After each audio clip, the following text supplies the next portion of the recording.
off the community update, we're talking with CEO and President of the Tomah Chamber of Commerce, Tina Thompson. Tina, it's just a normal 55-degree day in February as you and I sit down. We're used to this, aren't we? Yeah, this is, just normal winter in Wisconsin. I think you were mentioning when you walked in, it was warmer today and this morning than it was in Vegas. How crazy is that? Yeah. But I'll take it. We'd like to talk to Tina because the Chamber's always got something going on, including a brand new program. It's a foundation program. Sure. Talk about it for me. Sure. So we recently formed a foundation under the Tomah Chamber, and the first program that we're running under this is we're bringing back a leadership program that we actually did in 17-18 when Monroe County was no longer serviced by a UW Extension officer. So they ran a leadership program, and when that no longer had funding for our region, we kind of took that part of the program over. So it's a 9-month program. In the calendar year, we're actually only doing 7 months of content because we'll skip July and August. But each day is focusing on a really in-depth view of the economy that makes up Tomah. So we'll have a day on education, a day on learning about your municipality. What are you voting on? What are you paying taxes on? A day on healthcare, military, tourism and agriculture, manufacturing and business startups. So what does it mean to start up a business here in the area? And then we'll end cap the whole program with a day on poverty, nonprofit organizations, and leadership. And then we'll finish that day off with a certification program and have a more formal dinner and the opportunity for all participants to kind of share what they've gotten out of the program with the other attendees, that kind of thing. But it's a model that we've taken from UW Extension that's been very successful in other areas, but was underserved here. So I'm excited to be bringing it back. We're hoping to have between 12 and 15 participants. We've got a good handful already registered. So yeah, we'll be kicking that off in March. So that said, who's the program for? Who's this for? So that's a great question. In the past, what we've seen is it is, bank managers, company CEOs, it's newcomers to the area, it's whoever's in your organization that you want to kind of, build up and develop and invest in. But we've had anything from, high school students to, like I said, the CEO of your financial institution involved in it. So it's really for any level. One of the main focuses is we're wanting you to become ingrained in Tomah, be able to be an advocate for it because you now have this, backdoor pass knowledge of these things that, frankly, we're getting you indoors that you probably wouldn't be able to as a layperson. And it's just a great opportunity to network and learn more about the community that you live or work in. Where's the cost involved? Cost involved, correct? Yes, there's a cost involved, so it's $500 per participant, and there certainly are opportunities if someone wanted to sponsor a participant, or sponsor lunch, those kind of things. Okay, so sponsorship is a possibility for somebody who wants to be part of this. Yeah, absolutely. And you kind of emphasized it earlier, size is limited, so don't wait, correct? Correct, yep, and we'll start a waiting list for next year. I would anticipate we would probably cap out and then maybe need to start a waiting list for the next year, but it's a great opportunity, it really is. So day 1 in March is when? When you start in March? So we're doing the second Thursday of every month, so it'll be March 14th. And it'll run all day, so we'll meet right away 8:30 in the morning and go until about 4 o'clock each day. And we'll be doing some pretty in-depth tours of some of the areas here in town. We'll be doing private tours of both Vote Field and Fort McCoy on our military day. We'll be talking with the 88th Readiness Division that's out there. But yeah, tours and talking to people that, as a just individual, you probably wouldn't have the opportunity to experience those things. So second Thursday of the month. Yep. March through November. Correct, yes. Now, I'm thinking ahead, will that not conflict with downtown Thursday nights? We're going to skip July and August. Okay, so, all right. Yep. Okay. So many people take trips during the summer months, and we're busy with our concert series, so we're just taking those 2 months and pausing. It's a great idea, and you say you've already had a pretty good response to it. Has the response you've received so far kind of surprised you? I thought we would have to do a little bit more outreach to get the first couple people signed up, but really we had a great handful of people signed up almost immediately. So I'm looking to fill probably 5 to 8 more seats. Okay. Depending on how things filter out, but yeah, it's been very positive, and I'm excited about the the energy that has started off on this already. And we may have already touched on this, but I don't want to overkill, but I want to emphasize it for sure. Time of the meetings is what? We'll start, every day will vary a little bit, but we'll plan on starting about 8:30 in the morning, and then we'll go until probably 4. The only stray from that schedule we'll plan on doing is that last day in November, when we really end cap everything off with a formal dinner and a certification process and speakers and that kind of thing. So Let's hope this doesn't happen, but say I sign up. mm-hmm. I go a month, I don't like it anymore. Mm-hmm. I don't get my money back, obviously. No, but we're really looking for the people that have committed to it are committed to it, and that's you go into it with the understanding that you're committing to each session, and you're not going to be able to complete the program if you've attended one. Sure. So that certification, the kind of NCAP, isn't available to you if you only attend one session. And you will meet here at the chamber?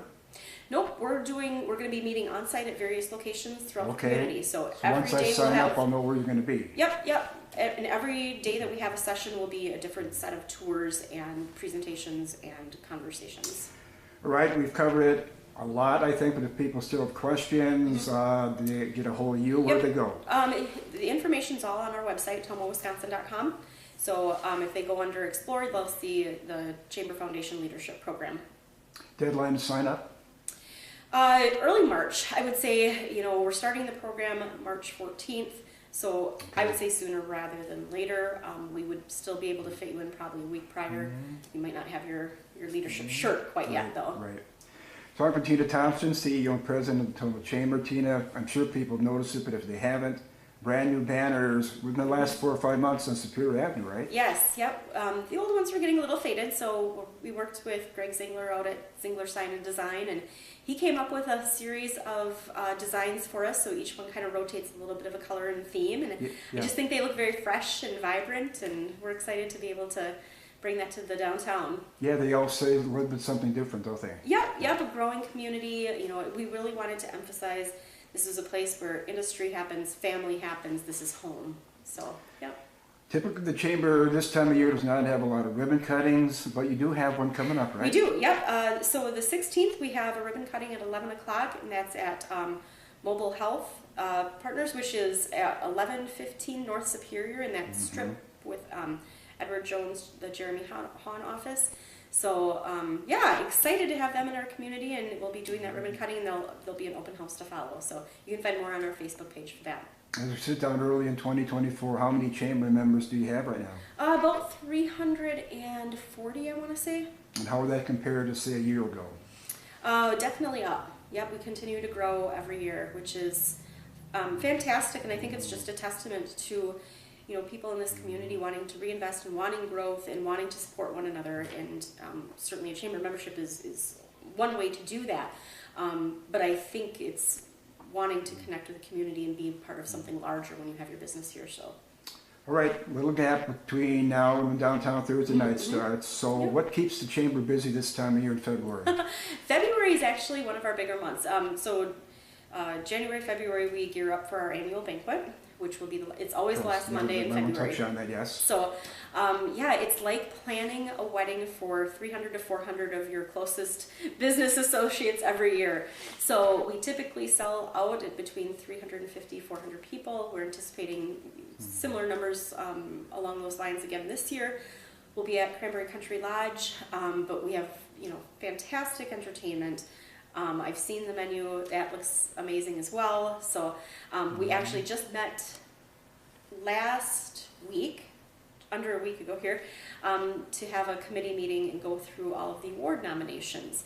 So we bring a separate committee in that looks at all the nominations that we get throughout the past couple months, and they've kind of honed down the winners of that. So we've had the pleasure of kind of starting to talk to people about, make sure you're at the event. We have a nomination in your name, so. And really the only award that's given out you have really no say in is obviously the mayor's award, and the mayor gives that out. And really, we try not to select any of the award winners. We try to leave that to committee, because we really try to have, people sit on that have outside eyes and a broader awareness of what's going on in the community. But yes, the Mayor's Award, and then Tomah Rotary also gives their That's right, I yearly forgot the award Rotary, out yeah. there as well. So they'll be presenting their Service Above Self Award again. So and they're mostly- coming up on a big anniversary too. So in August, yeah, that's Yep. mostly on the road. Yep. But also for the people, so we're on February 26th at the Cranberry Country Lodge, you're like everybody else in the crowd, the majority of the awards, you have no clue who wins, correct? Who the winners are going to be. well, no, we know right now. Or you know, so you do know, okay, but Yep. you don't take part in deciding who's going to be the winners. That's what No, I'm we saying? collect the nominations, Okay. and then leave it to committee, and then we take it from there. So then we'll go ahead and order all of the awards, and notify people that they've been nominated, those kind of things. But we try not to do the final selection of the award winners. That's a great idea. So I know a while back you sent all the nomination papers for the chamber members. So, and it's as simple as somebody nominates somebody or business. Is that how Yep. simple it is? Yeah, and we always appreciate when somebody gives us a little bit of back knowledge. So Yeah, sometimes yeah. we'll just get a name. There's one nomination, I think we had 4 words for the nomination. But luckily someone else on the committee was able to fill that in and explain a little bit more. And then we have some that are literally pages long. I think one of our nominations came with a full resume this year, so that's the first time I've seen that. But you get a lot of information or you get none, and you just kind of have to figure out the pieces in between. So you kind of set the record a 3 years ago in Murray's, where you had pretty much standing room only, didn't you? We did. I Yes, think we had about yes. 425, 450, and I don't call the fire inspector No, because I'm no, sure that no. was not up to any No, codes. right. That was 2019, so we had, or no, that was 2020, excuse me. So we Yeah. had the last big hurrah before things kind of shut down a little bit. But that's the year we had Charlie Barron's, and of Yes. course, as we all know, Yeah. he's skyrocketed in popularity. Yep. We did try bringing him back as our opening event once the big events started coming back, and by that time, his cost had over tripled what we had yeah, for him, yeah. and it was like, we just couldn't touch it. It just was too much for us. But So just out of curiosity, you have entertainment obviously this year at the banquet. Who makes that decision who the entertainment's going to be? Who makes that call? yeah, it's our staff collectively usually. Okay. I've thrown a couple names out, and I get back no. So somebody else will throw one names out, and we'll kind of discuss them or decide if we think it's a good fit. Larry Shekel actually presented this name to us. Okay. Michael Perry. Sure. He's a Wisconsin author and comedian, and has his own little podcasts and some video snippets out there. So he recommended him, and we kind of looked at him and just said, oh yeah, this looks like a lot of fun. And other members have then caught the name and agreed that this looks like a really great option for entertainment. So. Because I was going to ask you if somebody would send you an email or call you and say, hey Tina, have you thought about bringing in this person? Oh yeah, we And get a lot of obviously that too. happens. Yep, Okay. Of course, we have to, make sure the schedule works out, make sure that it's somebody we can actually afford, and then kind of go from there. But yeah, we've had good luck. Okay, we're almost in the middle of February. Now, next 2-3 months, what's the big thing the Chamber's got going on once we get through February? Once we get through February, obviously the leadership program, we're working very closely with Monroe County to bring back the Monroe County Economic Development Conference. Right. Many of you will probably remember that from previous years, and we're expecting a really great turnout for that. I know the governor's been invited, Missy Hughes has been invited and is confirmed, Mark O'Connell's confirmed, but yeah, they have a nice lineup, and plenty of opportunity to sponsor that and have booths added again. In the past, I think they've had up to 13 counties that have attended, as well as, the governor has been in attendance in the past. So some really heavy hitters as far as, names and presenters, those kind of things. So I think it'll be a great event. And for people that aren't aware of it, in a typical year, you put in a lot of miles. You're at a lot of different events in a typical year, aren't you? Mm-hmm. Oh yeah, absolutely. Yeah. And I think people see the fun side of what we do. We put on concerts. We have some really great entertainment through the year. I'm kind of nerdy. I like the economic development side of things, and talking about business opportunities for new businesses and startups and those kind of things. So. And let's close on this final note. Let's go back 4 or 5 years. You and I are sitting down. We're talking about we've never had a downtown Thursday night yet. Oh gosh. If I pulled that tape out, you would probably say, Greg, we're hoping for 400 people. And boy, that was a good thing to be wrong on, wasn't it? It was, I think I've told this story 100 times if I've told it 5, but I remember Jeremy Haldeman and I having this conversation and, sitting there and we said, what's successful? What is successful going to look exactly. like? And we kind of settled on 400 would make us happy. And it was 4th of July, so it'll be 4th of July this year when we kick it off. And standing on the sidewalks, wondering, did we just swindle people out of their money? What are we thinking? What are we doing? And that first night we had, I think, between 1,100 and 1,200 people, and we thought, easily, yes, that was really great. And then that turns out, in hindsight, was probably our slowest night we've ever had. I have talked to people throughout the year when it's not going on and told them about this, and they are amazed at what downtown Tomah is. Tomah is the city's pulling off, and most of them have said, "Hey, I got to try to get there." Yeah. And you can't put it into words, can you? You really can't, because when you're standing, outside of the police station and just kind of looking around, it's a regular busy old highway. But what's always so remarkable to me is I try to walk the perimeter of the event. So every single night we've had it, I think I've walked about a block or so radius, and you just see people coming in droves and parking from blocks away. And it's people with their babies, it's elderly, it's every walk of life that's there, physically abled, physically challenged. It's just really for everybody. And that I laugh, we have a little group of people that like to sit in front of the municipal building, and they can't even see the concert going on, but they like to people watch. Yes, absolutely. And to me, that's almost as much fun as watching the actual show itself as watching the people, but it's a great night. And not to dwell on the past, but the downtown Thursday night, right after we had no downtown Thursday nights because of COVID, that had a special meaning, didn't it? It did.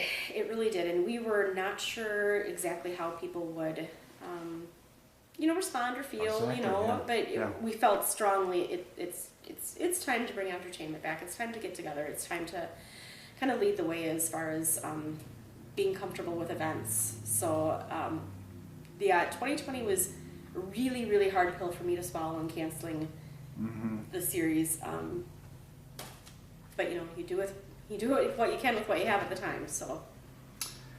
Well, I mean, we're all totally amazed how it's gone. I mean, I was shocked, you were shocked, but what a great thing for the community, and you really bottom line, you should give you credit because you were really rolling the dice, weren't you? Yeah. Yeah. But I really have to say, that was a moment in time when we talked to our board, and when this was pitched to me, I felt strongly that this is not for us.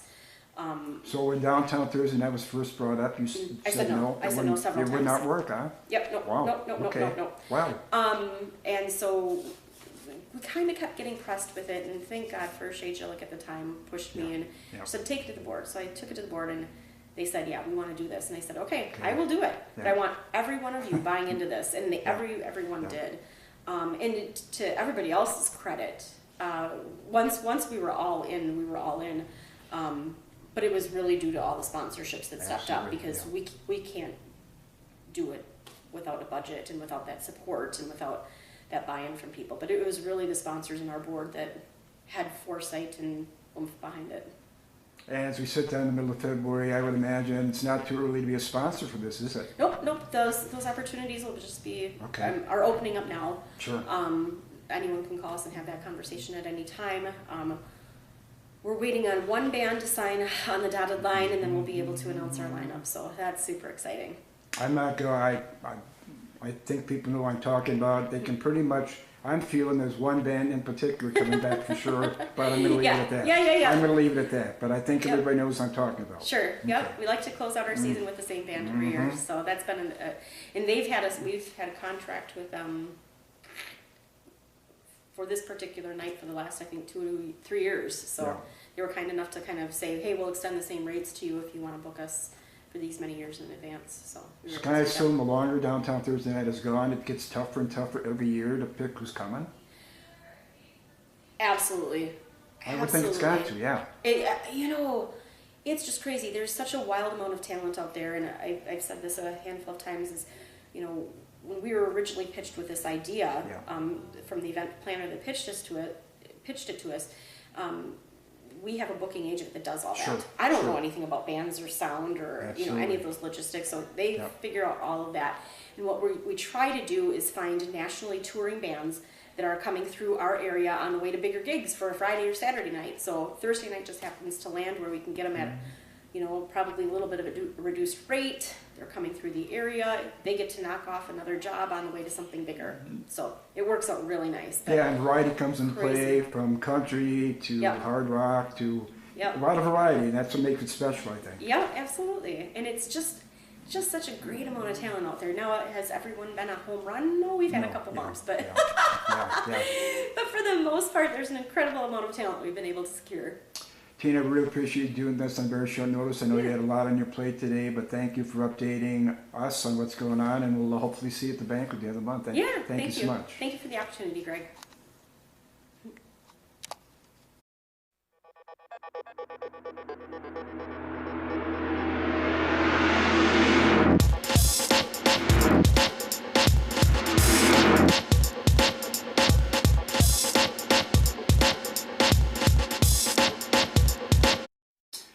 Right, you have to continue as we're talking with Gwen Nelson. Gwen, we've talked before about a program called Sleep in Heavenly Peace. Basically, it's an organization that makes beds for families that don't have a bed. We assume everybody has a bed.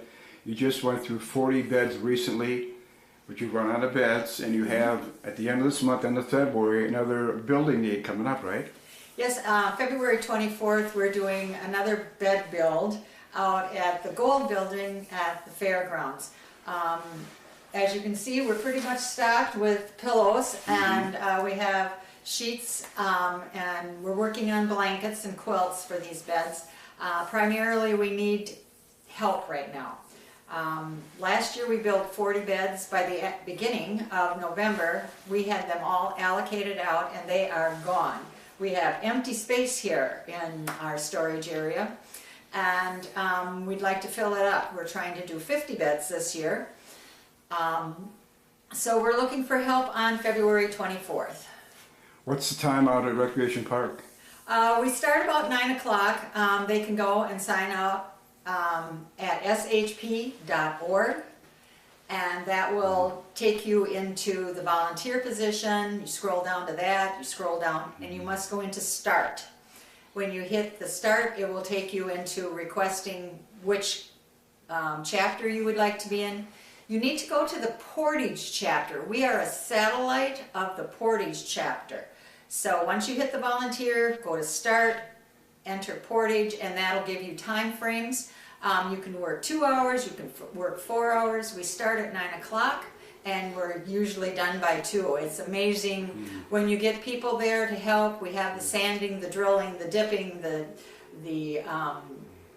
stamping with SHP on all the beds. That all has to be done. The parts have to be put together, so all we have to do is just take the parts and take them to the homes where there's a need. The other day I just did a family of 3, and it was amazing. We went in, all the kids were sleeping on the floor on mattresses of sorts, and so now they're sleeping on beds. That was it. Everything is allocated. We are empty. And the whole time you've done the Sleep in Heavenly Peace project, is it pretty much the same people, or do you see a lot of new faces? Like hopefully this coming Saturday in the month, will you see new faces, or do you anticipate pretty much the same people?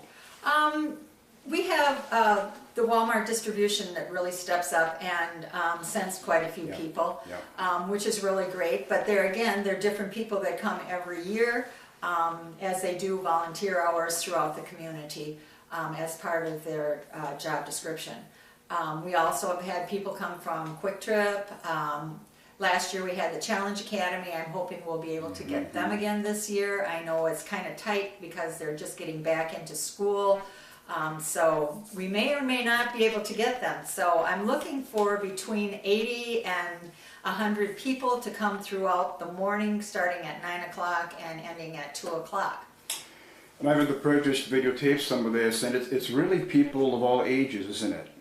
Yes, we've had families come, and as long as we have an adult supervising them, it's all great. uh, they get just excited. They walk in and see what's going on. They can help with the sanding. It's not a dangerous, anything with carpentry can be dangerous, but this is sanding with an electric sander on the wood. They all have to be sanded before they can, because we don't want anybody getting slivers, so they have to be pretty smooth to be going into the beds. Okay, for people looking in right now that say, I'm not really that gifted with stuff like that, I've been there. You really give people some insight. It's not that difficult. They all have a simple job, and it's whether it's sanding, whether it's burning the beds, but it's really not that difficult. You show them what to do, and they have just one particular job, right? Well, they can do several if they'd like. They can do the sanding, they can do the press, because that has to be done. Right. With the drill press, they can put beds together. You do not need any training. Right. It's very basic carpentry that we do. And if you want to dip the lumber in the solution of vinegar and steel wool, which prevents diseases and bugs in the wood, that is one of our priorities. You can do that. So you don't need any training. You do not need to bring any equipment. It is all furnished for you. And we do have some light lunches or snacks or something during the morning, and if you're there through lunch. So we're working on getting up and ready. Should mention visually in a moment when you and I get down, I'll show everything people need to know. So if they miss something, how to contact you, that type of thing. But the bottom line is, you don't want people just to show up. You want to know if they're coming, correct? Yes, I would really like to have you sign up if you can. It'll just facilitate things when you arrive on the 24th. We do have sign up available, and there will be 2 or 3 people that are computer literate, unlike me. I'm the not same way. computer literate. It's like, oh gee. Yeah. But I will have somebody at the desk that can help facilitate it real quick. And that worked really well last year. And your goal is to make 50 beds. Yes. Let's talk about, you have to have lumber to build the beds. Who helps you out with the lumber? Well, we have donations, or else we have to buy it, whichever. So we had to raise a lot of money to go forward. We also have to buy the mattresses for the bed, because they're a uniform mattress, and we get from one establishment. And they're really nice mattresses for this type of a bed. So really, we're looking for people to come and just help us. So Sleep in Heavenly Peace has been around how long, Gwen? At least 10 years. 10 years. Mm-hmm. I talked to a gentleman recently, as I talked with you off the air. We were talking about a lot of things, and Sleep in Heavenly Peace came up, and he'd heard of you guys. So the word's getting out there, isn't it? Yes. Excuse me. It's an international, a national, plus we do have international, as we have expanded into Canada.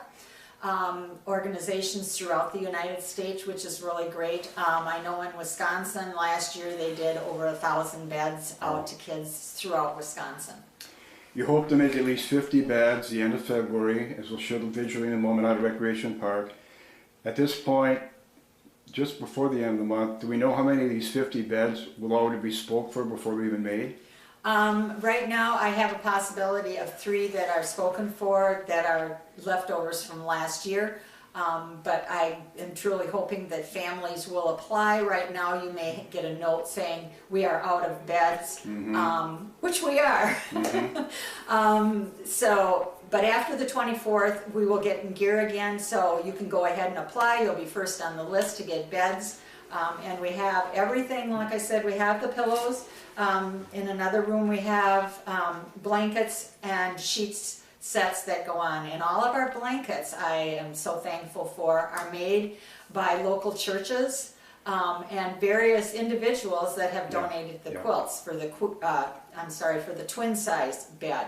That is what we like to have. So they need to be, we like 60 by 80, but if they're a little smaller than that, but we need something that's going to drape over the sides of the twin bed. So you do make different size beds, is that correct? You make different sizes? No, they're all one size. It's one size fits all, and we start giving them out to 3-year-olds to 17-year-olds.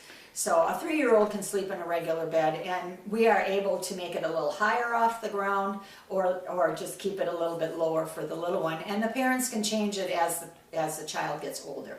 Okay, for an individual that knows some people that could use this, or it's a family that's looking in that could certainly use the beds, what's the easiest way to contact you and say, hey, can you help us?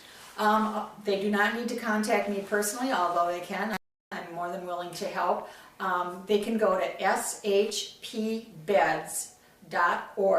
and apply on there. And like I say, right now they may get a message saying that we're out of beds. And they will be first on the list. And if they have a problem that it's totally rejecting them, they can give me a call at 608-372-4439.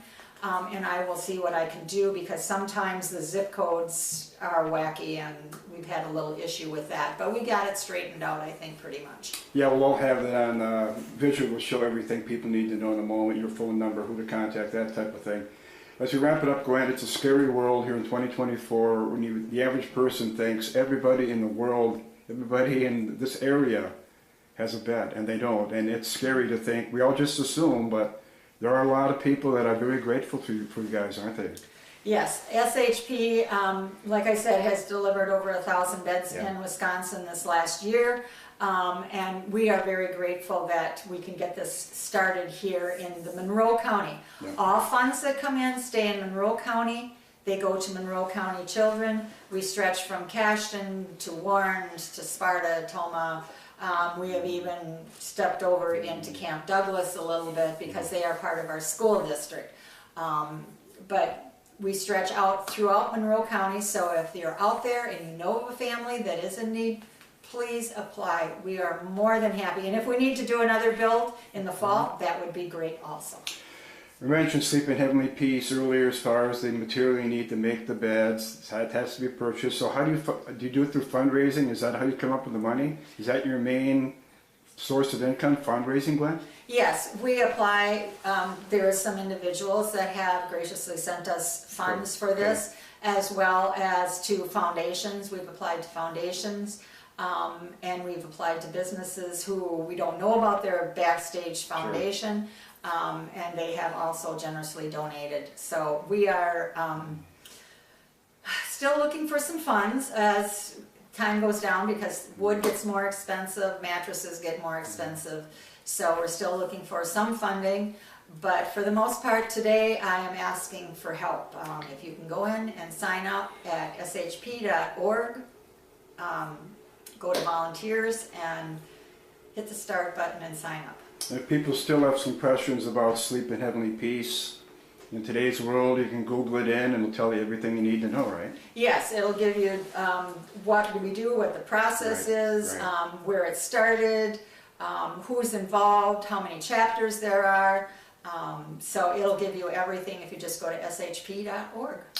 Grant, I appreciate you doing this in very short notice. Hopefully you'll have a great turnout on the 24th of February. It's a Saturday at Rec Park, and again, we'll show everybody everything they know visually in a moment. Hopefully we'll be out to shoot some video, but thank you for your time and getting the heads out to the people, and hopefully you'll have a great turnout. And thank you, Greg, for getting this out, getting the word out that we need some help on February 24th. And I thank the Tomah community and Monroe County. There are many organizations and people that have stepped up throughout the county, and I really appreciate it. There is a need out there, folks, so let's get these kids on beds. Thanks again, appreciate your time. Thank you, Greg.